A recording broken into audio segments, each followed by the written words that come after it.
নমস্কার বন্ধুরা, variety of cooking থেকে সবাইকে অনেক অনেক স্বাগত। আশা করি আপনারা সবাই খুব ভালো আছেন। আজকে আমি লাউ বেরি দিয়ে খুব সুন্দর একটা রেসিপি নিয়ে এসেছি।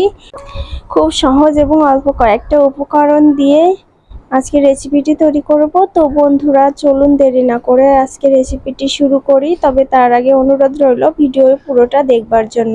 আর যারা এখনও আমার চ্যানেলটিকে সাবস্ক্রাইব করেননি তারা দয়া করে সাবস্ক্রাইব করে পাশে থাকবেন। তাহলে চলুন বন্ধুরা রেসিপিটি শুরু করা যাক। তো বন্ধুরা আমি সবার প্রথমে চুলায় চলে এসেছি, একটু তেল দিয়ে গরম করে নিচ্ছি ভালো করে তেলটা। লাউ বড়ি তরকারি করার জন্য আমি এখানে কিছু বেলে মাছ ব্যবহার করব, বেলে মাছ দিয়ে রান্না করব। তো মাছগুলোকে প্রথমে আমি নুন হলুদ দিয়ে মাখিয়ে রেখেছিলাম। এখন সেই মাছগুলো আমি একটু হালকা করে ভেজে নেব, জাস্ট এপিট ওপিট করে, একদমই কড়া করে ভাজবো না, এপিট ওপিট করে ভেজে আমি উঠিয়ে নেব। খুবই নরম মাছ, সাবধানে ভাজতে হবে। আমি চুলার আঁচটা একটু হাইতে দিয়ে তেলটা গরম করে জাস্ট এপিট ওপিট করে নামিয়ে নিলাম মাছগুলো। এবারে আমি ডালের বড়িটা ভেজে নেব। বড়িটা আপনাদের প্রয়োজন অনুসারে বাড়িয়ে বা কমিয়ে দিতে পারেন। বড়িটাও কিন্তু খুব সুন্দর লাল লাল করেই ভেজে নিতে হবে, তাহলে কাঁচা গন্ধটা থাকবে না, না হলে ডালের একটা গন্ধ আছে, সেই গন্ধটা কিন্তু থেকে যাবে। তো সবার প্রথমে এখানে আমি গোটা জিরে ফোড়ন দিয়ে দিলাম। জিরেটা একটু পোড়া পোড়া করে নিয়েছি, তার মধ্যে কাঁচামরিচ মাঝখান থেকে চিড়ে রেখেছিলাম সেগুলো দিয়ে দিলাম। মরিচটা একটু ভাজা হয়ে গেলে এবার লাউগুলো দিলাম। দেখুন বন্ধুরা আমি লাউগুলো এরকম একটু মোটা মোটা করে কেটে নিয়েছি, যেহেতু লাউ বড়ি মাছ দিয়ে রান্না করব তাই একটু মোটা করে কেটেছি। তো স্বাদ মতো লবণ দিয়ে দিলাম, দিয়ে দিচ্ছি হলুদ গুঁড়ো। তো এখন লাউটাকে ভালো করে কষিয়ে নেব। জাস্ট লবণ হলুদটা ভালো করে মিশিয়ে নিলাম লাউয়ের সাথে। এবারে এখানে আমি অ্যাড করছি সরিষা বাটা। এই সরিষাটা আমি বেটে নিয়েছি, খুব ভালো করে বেটে নিয়েছি। তো একটু জল দিয়ে লিকুইড করে দিয়ে দিলাম। এখন খুব ভালো করে লাউটা কষিয়ে নেব।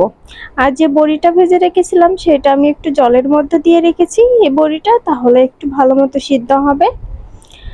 তো কার ঘরের বড়িটা ঠিক কিরকম সে অনুপাতেই দিতে হবে। তো একটু ঢাকা দিয়ে দিলাম 4-5 মিনিটের জন্য। 4-5 মিনিট পর দেখুন অনেকটাই নরম হয়ে এসেছে লাউটা। এবারে আর ঢাকনা দেব না, জাস্ট সুন্দর করে কষিয়ে নেব। তো আমার কষিয়ে নেওয়া হয়ে গেছে। এবার জল সহ লাউ যে বড়িটা ছিল সেই বড়িটা দিয়ে দিলাম। এবারে সামান্য হলুদ গুঁড়ো দিয়ে দিলাম, একটু লবণ দিয়ে দিলাম, একটু নেড়ে মিশিয়ে দিয়ে আবারও ঢাকা দিয়ে দেব ফুটে ওঠা পর্যন্ত। 2 মিনিটের জন্য ঢাকা দিয়েছিলাম, 2 মিনিট পর ঢাকনা খুলে আর একটু নেড়ে দিলাম। বড়িগুলো ফুলে অনেক বড় বড় হয়ে ঝোলে ভেসে পড়বে উঠবে। এবারে আমি মাছগুলো দিয়ে দিলাম। 5-6 মিনিট জাল করার পর আমি ভেজে রাখা মাছগুলো দিয়ে দিলাম। একটু ঝোল ঝোল একটু রস রস রেখে নামিয়ে নেব। এখানে আরো উপকরণ অ্যাড করা বাদ আছে বন্ধুরা। রেসিপিটি ভালো লাগলে অবশ্যই একটা লাইক দিবেন। আরো 3-4 মিনিট পরে দেখুন ঝোলটা অনেকটাই কমে এসেছে। চুলার আঁচটা কিন্তু হাই হিটে দিতে হবে এখন, যাতে করে ঝোলটা টেনে নেয়। তো সবকিছু সিদ্ধ হয়ে গিয়েছে ভালো মতো, তাই এখানে 1/2 চামচ চিনি অ্যাড করছি।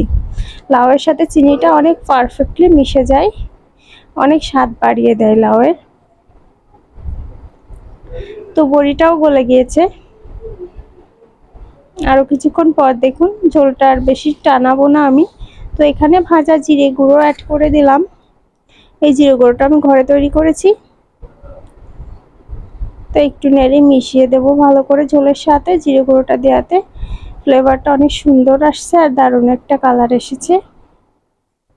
ব্যাস আমি আর জাল করব না, চুলাটা অফ করে দিয়েছি। এবারে নামিয়ে নেব।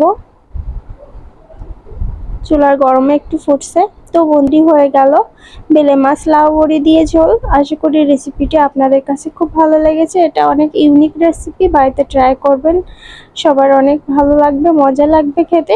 আর বন্ধুরা সাবস্ক্রাইব করে আমার পাশে থাকবেন, সুন্দর সুন্দর রেসিপি নিয়ে আপনাদের মাঝে হাজির হয়ে যাব ভ্যারাইটি অফ কুকিং থেকে। তাহলে বন্ধুরা ভালো থাকবেন সবাই, আজকের মতো বিদায়, টাটা।